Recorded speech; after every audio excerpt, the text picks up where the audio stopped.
नमस्कार दोस्तों, स्वागत है आपका मेरे चैनल कॉमिक्स लाइफ में। शुरू करते हैं मनोज कॉमिक्स की एक और मज़ेदार कॉमिक्स, एक शैतान दूसरा हैवान पार्ट 2। उधर जब बेहोश मोटू की आंख खुली तो उसने अपने आप को लोहे की जंजीरों में जकड़े पाया।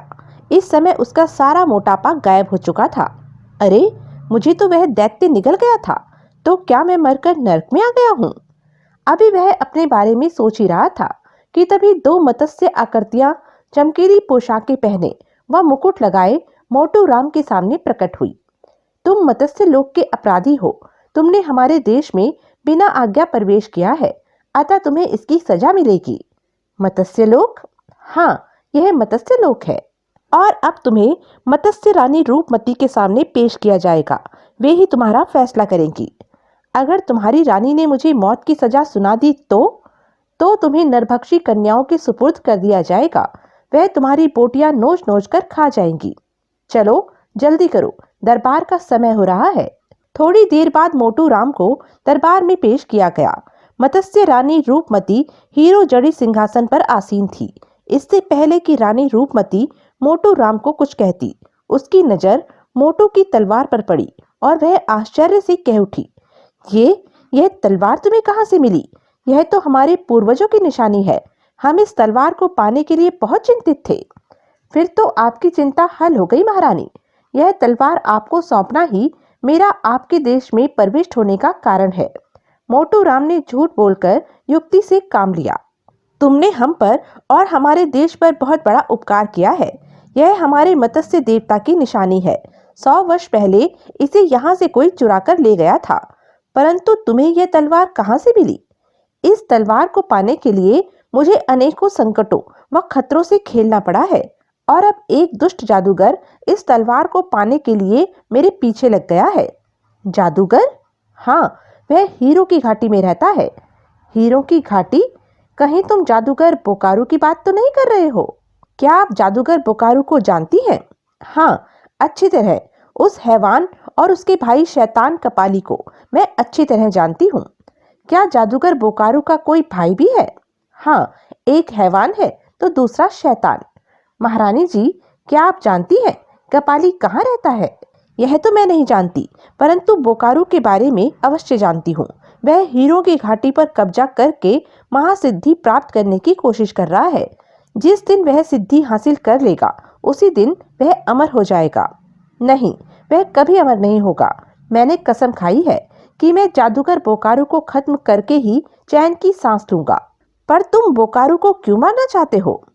मैं बोकारू को इसलिए मारना चाहता हूँ कि मेरे पिता और रतनपुर की राजकुमारी चंदा उसकी कैद में है। राजकुमारी चंदा के अपहरण होने का कलंक मेरे माथे पर लगा है। जब तक मैं इस कलंक को मिटा नहीं डालूंगा मुझे चैन नहीं आएगा। हम तुम्हारी भावनाओं और तुम्हारी बहादुरी की कदर करते हैं, किंतु तुम नहीं जानते कि वह कितना खतरनाक है। तुम उसका मुकाबला अकेले नहीं कर सकते। मुझे आप सिर्फ इतना बता दीजिए कि यह हीरो की घाटी कहाँ है।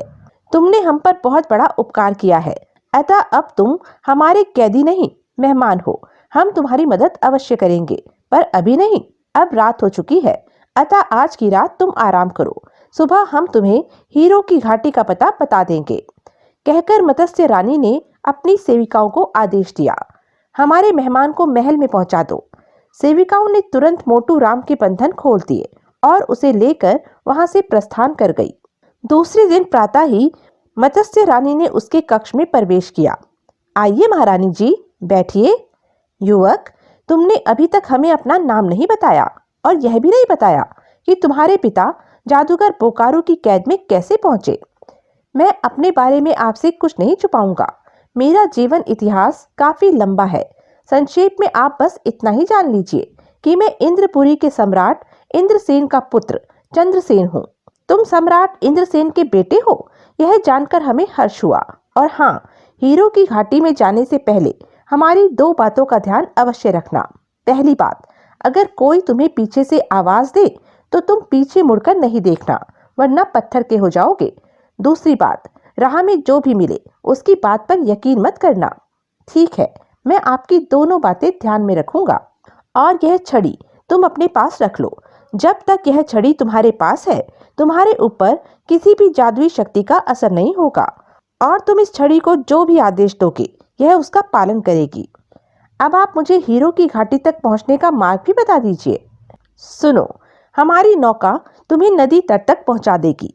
तट पर पहुंचने के बाद तुम अपनी नाक की सीध में चलते चले जाना और तब तक चलते जाना जब तक तुम्हें लाल रंग की झोपड़ी न नजर आए। उसमें एक बुढ़िया रहती है। वही बुढ़िया तुम्हें हीरो की घाटी के द्वार तक पहुंचा सकती है। लेकिन वह बुढ़िया बड़ी चालाक व मक्कार है।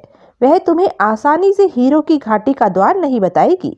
तुम्हें अपने बुद्धि कौशल से ही यह जानकारी हासिल करनी होगी। कहकर मत्स्य रानी ने ताली बजाई। तुरंत एक सेविका कक्ष में दाखिल हुई। हमारे मेहमान को नदी तट पर पहुंचा दो।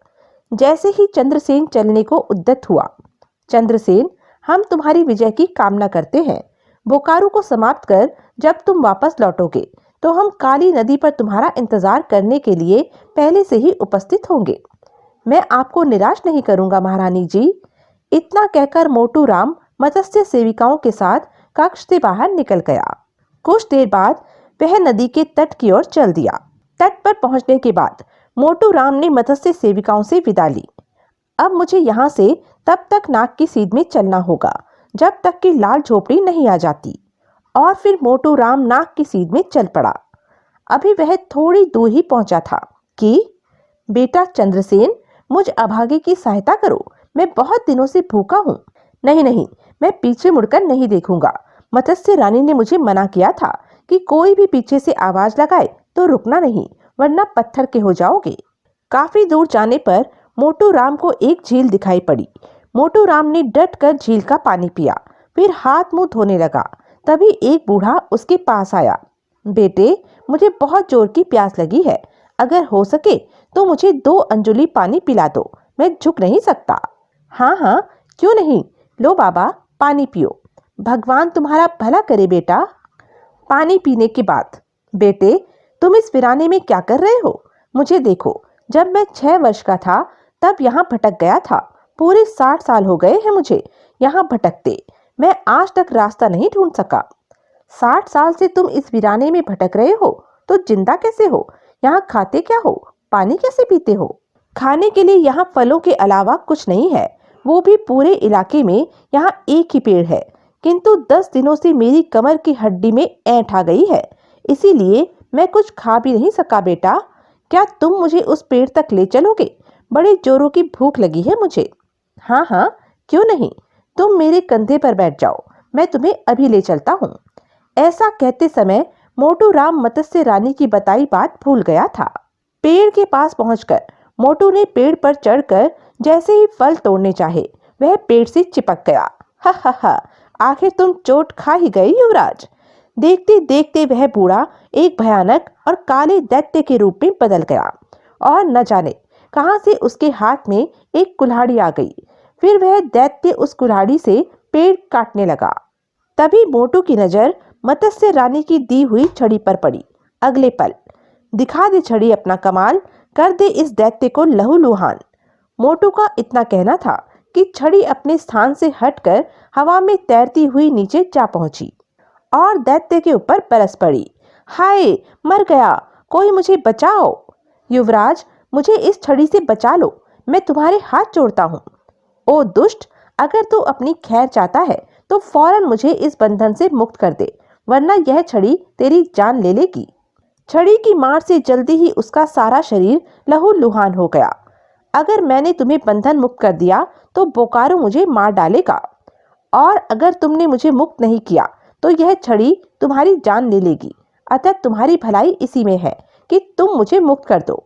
मैं वादा करता हूँ कि मैं तुम्हें बचा लूंगा। बोकारो तुम्हारा कुछ नहीं बिगाड़ पाएगा।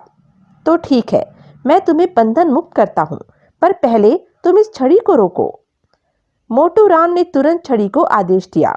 छड़ी, तू है बेमिसाल, रुक जा और अब करने दे इस दैत्य को मुझे बहाल। आदेश मिलते ही छड़ी रुक गई और वापस मोटू की तरफ बढ़ी। छड़ी को वापस जाते देख दैत्य ने अपने होठों ही होठों में कुछ बुदबुदाना शुरू कर दिया। फलस्वरूप मोटू तुरंत ही पेड़ से अलग हो गया और नीचे आ गया। अब मेरा क्या होगा युवराज? तुमने मेरी रक्षा का वादा किया है। घबराओ नहीं, मैं बोकारू को मारकर अपना वादा अवश्य पूरा करूंगा। कहकर मोटू अपने रास्ते चल दिया। चलते चलते अंधकार फैलने लगा तो मोटू एक पेड़ पर चढ़कर दूर दूर तक नजर दौड़ाने लगा। तभी दूर उसे रोशनी दिखाई दी। अतः पेड़ से नीचे उतरकर वह अंधेरे में ही उस तरफ चल पड़ा। जैसे ही वह रोशनी के करीब पहुंचा, अरे यह तो वही लाल झोपड़ी है जिसकी मुझे तलाश थी।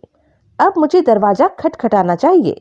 अगले ही पल ठक ठक, जैसे ही दूसरी ओर से दरवाजा खोला गया, मोटू डर के मारे चीख पड़ा। ही, डर गए? घबराओ नहीं। कौन हो तुम और यहाँ क्यों आए हो? मैं राह भटक कर यहाँ आ पहुंचा हूँ और यहाँ रात गुजारना चाहता हूँ। अगर आप आज रात मुझे यहाँ ठहरने दें तो आपकी बड़ी कृपया होगी माँ। नहीं नहीं, मैं यहाँ अकेली रहती हूँ, किसी अनजाने व्यक्ति को जगह नहीं दूंगी। तुम यहाँ से चले जाओ।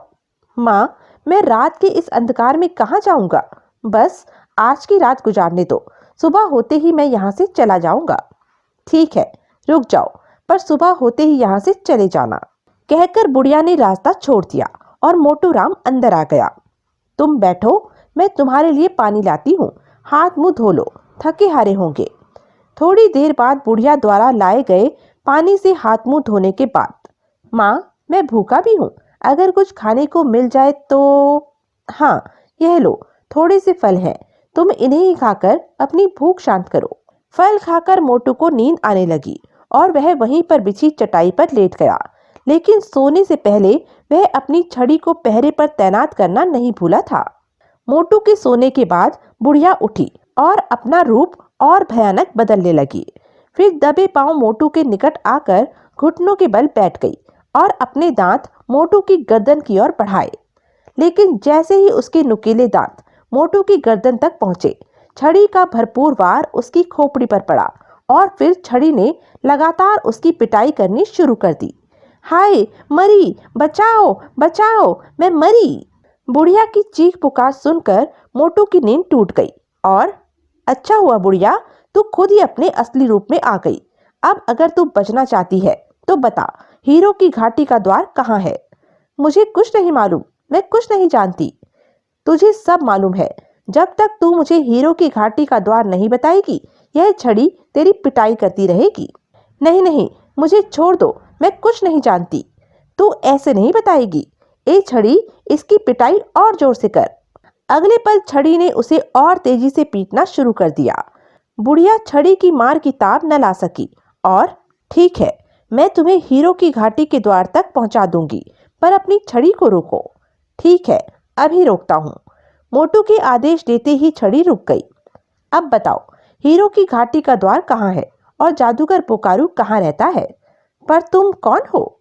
मैं जादूगर बोकारू को मारकर अपने पिता और रतनपुर की राजकुमारी चंदा को उसकी कैद से मुक्त कराकर ले जाना चाहता हूँ। जादूगर बोकारू को मारना इतना आसान नहीं है युवक। तू मुझे डराने की कोशिश मत कर और जल्दी से उस द्वार का पता बता दे। ठीक है, मैं तुझे हीरो की घाटी में ही नहीं, उस किले में भी पहुंचा दूंगी जहां जादूगर बोकारू रहता है। कहीं तुम मुझे बेवकूफ बनाने की कोशिश तो नहीं कर रही? नहीं, मैं खुद चाहती हूँ कि जादूगर बोकारू मरे ताकि मुझे उसकी कैद से छुटकारा मिले। उसने मुझ पर बड़ा जुल्म किया है।